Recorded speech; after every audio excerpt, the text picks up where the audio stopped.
Hey guys, in this video I'm shooting JPEGs straight out of the X100v, testing out a film simulation, testing out a Portra 400 film simulation, doing some street photography in the city of London, sharing some ideas, sharing my thoughts. So yeah, let's get into it. Portra 400 is probably one of the most popular and talked about film stocks. I remember when I first dabbled in film photography a couple of years ago, I got bombarded with statements and questions from people saying, Mike, you need to shoot Portra 400, it's the best. So I did try it, and yeah, a couple of rolls in, I liked it. However, the price of film rolls and my style of photography never really aligned that well, and I just thought it was fun. I didn't really take it seriously, and I never pursued it further. Maybe I'll try film photography in the future, but for now, I'm all right. But since I've started shooting on the Fuji, which was still less than a month ago, I was introduced to Fuji Weekly, where they create Fuji recipes and simulations for you to try. And I came across this Portra 400 recipe for the X100v. Now, I will link everything in the description along with the recipe itself. So if you want to find out more specifically about this recipe that Fuji Weekly posted, it will all be in the description and probably on screen as I'm speaking. Now I want to show you some of those JPEGs using the X100v with the Portra 400 recipe. I was in the city of London, POV style, so grab a cup of tea, grab some popcorn, whatever you want to do, and check out this footage. And then we'll jump right back here and I'll share my thoughts and experience using the X100v, shooting JPEGs only, and specifically this Portra 400 recipe. So enjoy this POV footage.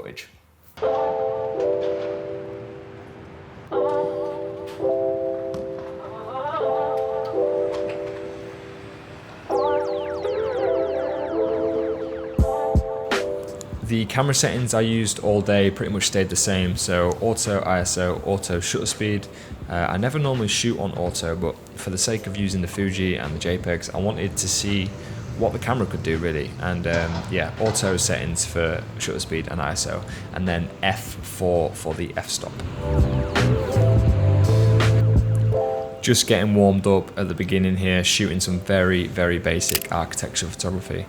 You just got to get a couple of photos in the bag. I do find you normally don't take any amazing shots first thing, so yeah, just some really simple architecture photography. The light was actually really nice that morning, so you can see some of these buildings are glowing as well, so that's nice.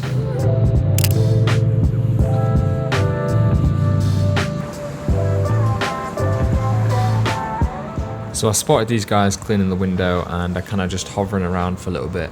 I didn't get any good shots from this, so there's no photos for me to share, but as I walked away, we did end up having a conversation about street photography, so this is quite wholesome. Yeah, man. Fuji. Oh, Fujifilm, yeah? Yeah, X100v. Yeah. Okay, do you have Instagram? Yeah. So any good shots today?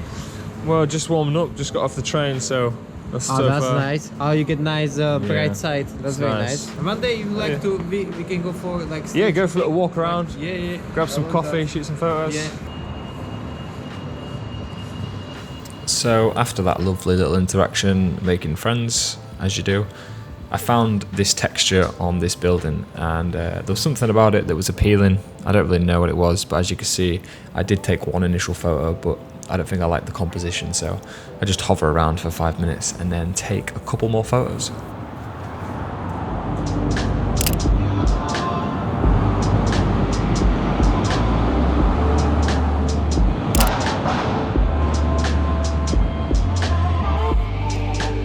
This next spot actually has some crazy architecture, and I knew I had to get a photo here, but I was struggling for about 5 to 10 minutes. I was just thinking, what do? I don't know how to compose this, so I kind of just hover around, play around with the exposure compensator as well, just because I didn't know where I needed to focus. I didn't know how I wanted to frame this shot up, but like anything, it takes a bit of practice, and after 5 to 10 minutes, I waited around, and then I had some people line up for a nice composition. So yeah, practice makes perfect, and I'm pretty pleased with this shot here.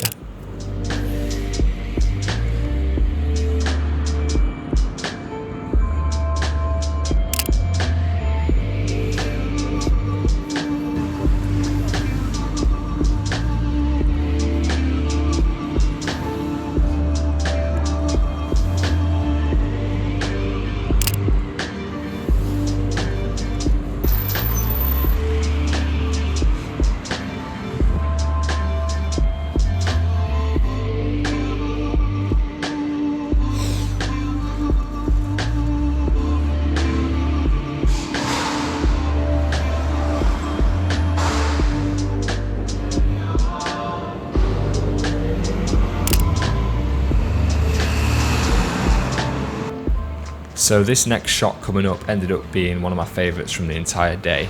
Now I always take reflection shots, but the reflection is never normally this clear, especially on a building like this. So this ceiling was just super cool, waited for the right subject and then managed to take that. And then I immediately flipped the camera upside down, as you can see, just to make sure I got it. So yeah, really happy with that one.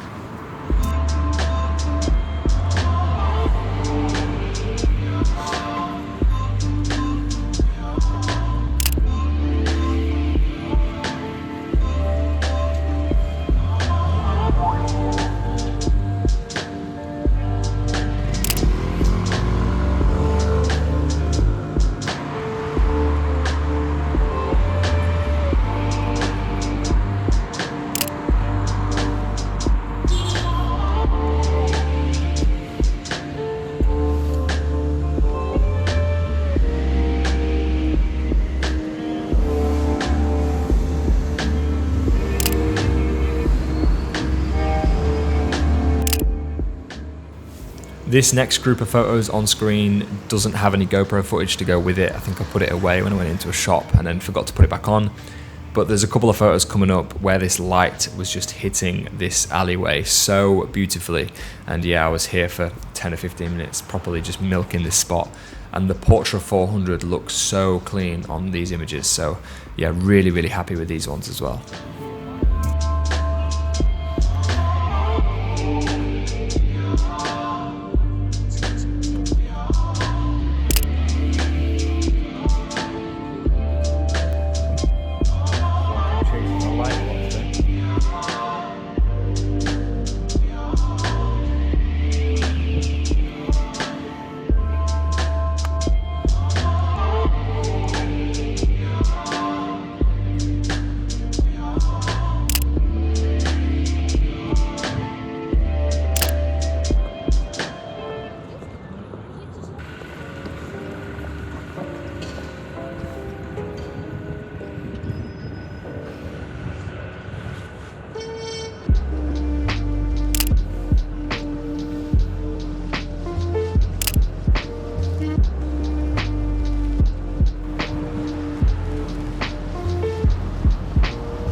Expose it by one stop or two stops to get a little bit of detail in the buildings around me.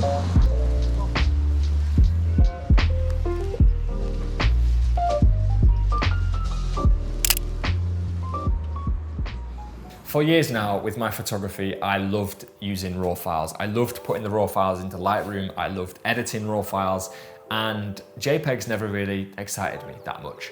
Until I started shooting with the X100v and I was introduced to this whole new world of film recipes, film simulations, and just shooting JPEGs. Before I ever touched a Fuji camera, I never really cared about JPEGs.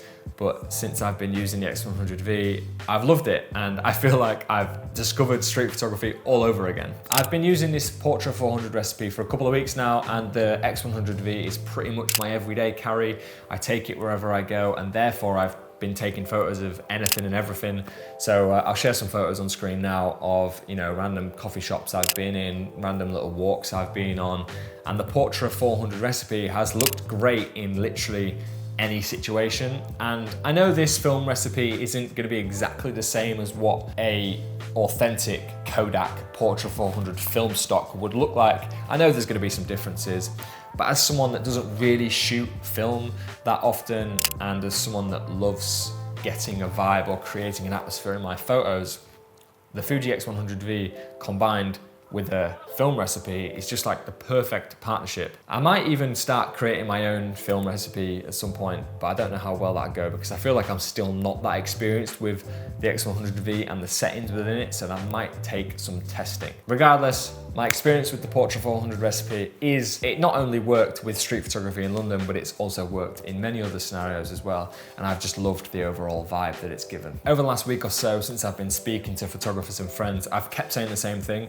and using the Portra 400 and the Fuji X100v has felt like having an endless roll of film. If you enjoyed this video and you want to know more about street photography, I have a street photography course, which is 30 different video lessons, which covers everything I know about street photography, my approach, camera settings, focus settings, composition tips, different styles of street photography, all on an online platform so you can log in, access whenever you like, and there's presets in there, downloadable files, etc. Everything I know about street photography, all in one place, the ultimate street photography guide. If you're interested, a link will be down below. Feel free to sign up, have a look, and yeah, let me know if you've got any questions. I think that pretty much wraps up the video. Please subscribe, leave a like, leave a comment down below, recommend some film simulations. I am as excited as ever to test out more. So thanks for watching, check out the street photography guide, and I'll see you in the next video.